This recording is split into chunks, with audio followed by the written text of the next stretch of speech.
Assalamualaikum warahmatullahi wabarakatuh. Nama saya Igufir Alfajar. NIM saya 171410115. Kelas Ekonomi Syariah 6D. Di sini saya akan membuat video mengenai manajemen perbankan, di mana saya akan menjawab pertanyaan UAS manajemen perbankan. Oke, langsung saja ke pertanyaan pertama. Kita ke pertanyaan yang pertama. Pertanyaan pertama yaitu jelaskan mengenai prinsip penilaian kredit dengan analisis 5C dan 7P serta studi kelayakannya. Baik, langsung saja saya jawab pertanyaan dari nomor 1. Unsur 5C ini terdiri dari 5 hakikat, yang mana 1 karakter, kedua capacity, ketiga kapital, keempat kondisional, dan yang kelima kolateral. Yang pertama, karakter. Jadi karakter ini merupakan prinsip yang dilihat dari kepribadian nasabah. Hal ini bisa dilihat dari hasil wawancara antara customer service kepada nasabah yang hendak mengajukan kredit. Latar belakang kebiasaan hidup, pola hidup nasabah, dan lain sebagainya itu dinilai. Dari prinsip karakter inilah calon nasabah apa bisa dipercaya atau tidak dalam menjalani kerjasama. Berikutnya yang kedua yaitu capacity. Prinsip ini menilai nasabah dari kemampuannya dalam menjalankan keuangan yang ada pada usaha yang dimilikinya. Apakah nasabah tersebut pernah mengalami sebuah permasalahan keuangan sebelumnya atau tidak, di mana prinsip ini menilai akan kemampuan membayar usaha kredit nasabah terhadap bank. Kemudian yang ketiga yaitu kapital. Kapital ini terkait akan kondisi aset dan kekayaan yang dimiliki oleh nasabah, khususnya yang mempunyai sebuah usaha. Kapital ini dinilai dari laporan tahunan perusahaan yang dikelola oleh nasabahnya, sehingga penilaian tersebut dari pihak bank dapat menentukan layak atau tidaknya nasabah tersebut mendapat pinjaman. Lalu, seberapa besar bantuan kredit yang akan diberikan. Kemudian yang keempat yaitu kondisional. Prinsip ini dipengaruhi oleh faktor di luar, baik dari pihak bank maupun nasabah. Kondisi perekonomian suatu daerah atau negara memang sangat berpengaruh kepada kedua belah pihak, di mana usaha yang dijalankan oleh nasabah sangat tergantung pada perekonomian baik mikro maupun makro. Sedangkan pihak bank menghadapi permasalahan yang sama. Untuk memperlancar kerjasama dari kedua belah pihak, maka penting adanya untuk memperlancar komunikasi antara nasabah dan bank. Kemudian yang kelima, prinsip 5C yang kelima yaitu collateral, yang mana prinsip ini harus diperhatikan oleh nasabah ketika mereka dapat memenuhi kewajibannya dalam mengembalikan pinjaman dari pihak bank. Jika hal demikian terjadi, maka sesuai dengan ketentuan yang ada, pihak bank bisa saja menyita aset yang telah dijanjikan sebelumnya sebagai sebuah jaminan pinjaman. Berikutnya mengenai prinsip 7P.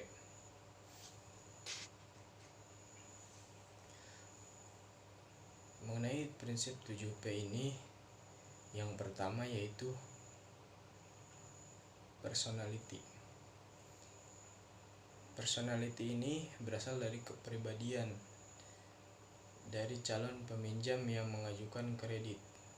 Kriteria ini hampir sama dengan kriteria karakter, yaitu prinsip 5C tadi yang telah dijelaskan, di mana melihat bagaimana keseluruhan kepribadian nasabah mencakup sikap dan perilakunya sehari-hari. Yang kedua yaitu party, di mana calon peminjam dimasukkan ke dalam beberapa golongan yang terkait dengan kondisi keuangannya. Biasanya pihak bank mengklasifikasikan nasabah berdasarkan modal yang dimiliki, kepribadian, loyalitas, dan lain sebagainya.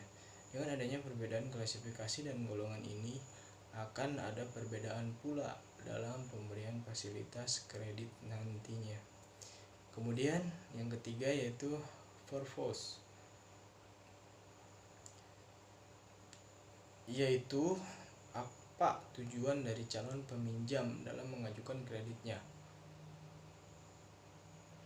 Pihak bank perlu mengetahui untuk apa dana tersebut akan digunakan.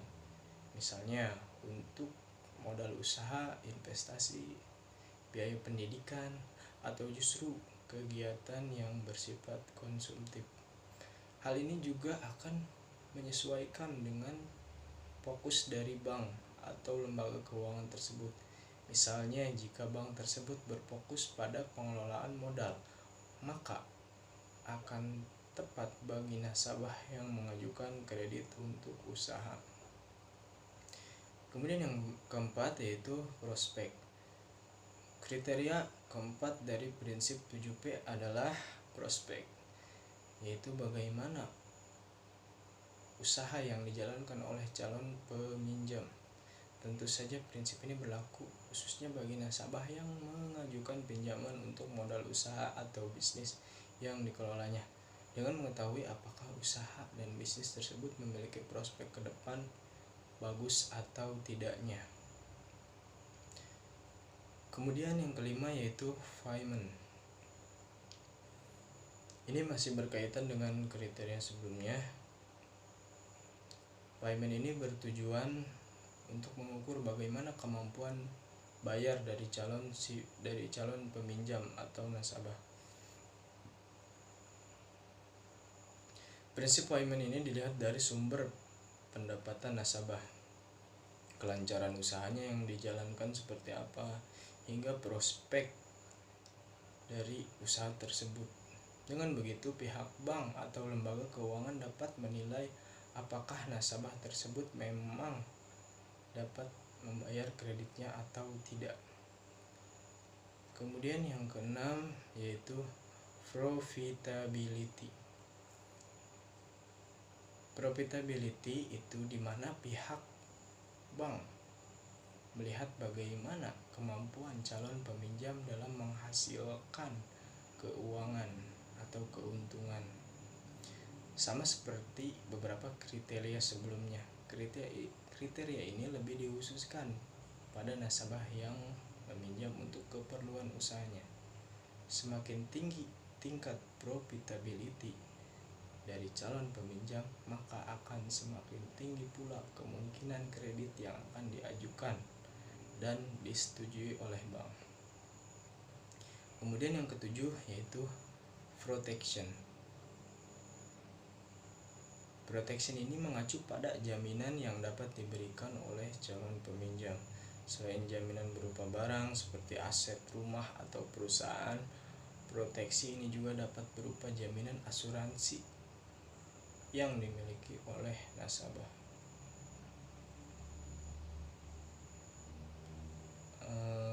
Kemudian mengenai kelayakan pemberian kredit usaha, ada 3 yang dinilai oleh bank mengenai si nasabah itu layak atau tidak diberikan kredit usaha. Yang pertama ada return, yang kedua ada repayment capacity, yang ketiga ada risk bearing ability. Yang pertama, return. Return ini menentukan pendapatan neto omset usaha dikurangi jumlah pengeluaran. Jumlah pengeluaran terdiri dari harga pokok penjualan tersebut ditambah dengan upah tenaga kerja, biaya listrik, telepon, air, pajak retribusi, biaya rumah tangga, dan lain sebagainya. Kemudian pendapatan neto ditambah dengan apabila terjadi kegagalan pembayaran, maka jaminan dapat dilelang untuk digunakan guna membayar tunggakan kredit atau utang pokok. Yaitu tadi jawaban dari pertanyaan nomor pertama. Berikutnya pertanyaan nomor 2, yaitu Kalisa ingin menerbitkan deposito berjangka dalam waktu 3 bulan pada Bank YZ dengan nominal 300 juta. Pembayaran bunga langsung masuk ke dalam rekeningnya yang berada di bank tersebut. Bunga yang diberikan oleh pihak bank sebesar 10% per tahun dan dikenakan pajak 15%. Berapakah jumlah bunga yang dibayar bank setiap bulannya? Dan hitung pula jumlah bunga yang diterima oleh Kalisa selama jangka waktu 3 bulan. Jawaban dari nomor 2, kita langsung saja jawab. Yang pertama yaitu kita menghitung bunganya terlebih dahulu, yang mana di sini bunganya itu 10%. 10% dikali 300 juta. 300 juta itu dari mana? Dari deposito si Kalisa. Nah, dikali satunya itu dari mana? Satunya itu bunga yang diberikan oleh bank 1 kali tiap bulannya dikali 12, dan hasilnya yaitu 2.500.000 rupiah. Berikutnya setelah kita menghitung bunga, kita menghitung pajaknya. Pajak yang ditetapkan oleh bank tersebut yaitu 15%. 15% dikali 2.500.000. 2.500.000 itu dapat dari bunganya. Dan hasilnya yaitu 375.000. Nah, setelah itu 2.500.000 dikurangi 375.000, dan hasil dari bunga bersihnya yaitu 2.125.000. Dan dalam jangka waktu 3 bulan, 3 dikali 2.125.000, hasilnya yaitu 6.375.000. Nah, jadi itulah hasilnya. Kita lanjut ke pertanyaan nomor 3, yang mana pertanyaannya yaitu jelaskan tujuan umum dari manajemen pemasaran bank dan jelaskan mengenai konsep-konsep pemasaran tersebut. Oke, langsung saja saya jawab pertanyaan dari nomor 3 mengenai tujuan umum pemasaran. Tujuan umum pemasaran yang pertama yaitu untuk memaksimalkan konsumsi sehingga dapat menarik nasabah untuk memberi produk yang ditawarkan bank secara berulang-ulang. Kemudian yang kedua, memaksimalkan kepuasan konsumen melalui berbagai pelayanan yang diinginkan oleh nasabah. Yang ketiga yaitu memaksimumkan pilihan ragam produk, dalam arti bank menyediakan berbagai jenis produk sehingga nasabah memiliki beragam pilihan. Yang keempat yaitu memaksimumkan mutu hidup dengan memberikan berbagai kemudahan kepada nasabah dan menciptakan iklim yang efisien Setelah ketujuan pemasaran, berikutnya kita ke konsep dari pemasaran. Yang pertama yaitu ada konsep produksi. Konsep ini menyatakan bahwa konsumen menyukai produk yang tersedia serta selaras dengan kemampuan. Yang kedua yaitu konsep penjualan. Perusahaan harus menjalankan usaha-usaha promosi serta penjualan untuk mempengaruhi konsumen. Konsep penjualan biasanya diterapkan pada produk-produk asuransi atau ensiklopedia, juga berbagai lembaga nirlaba seperti parpol. Yang ketiga yaitu konsep pemasaran. Konsep pemasaran menyatakan bahwa kunci agar mencapai sasaran organisasi tergantung pada penentuan kebutuhan serta keinginan pasar sasaran.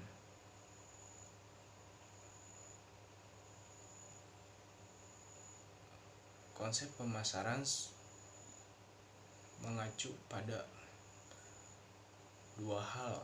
Yang pertama yaitu menentukan keinginan pelanggan serta berusaha untuk memenuhi keinginan tersebut. Membuat apa yang Anda dapat jual daripada menjual apa yang Anda buat. Ya, seperti itu.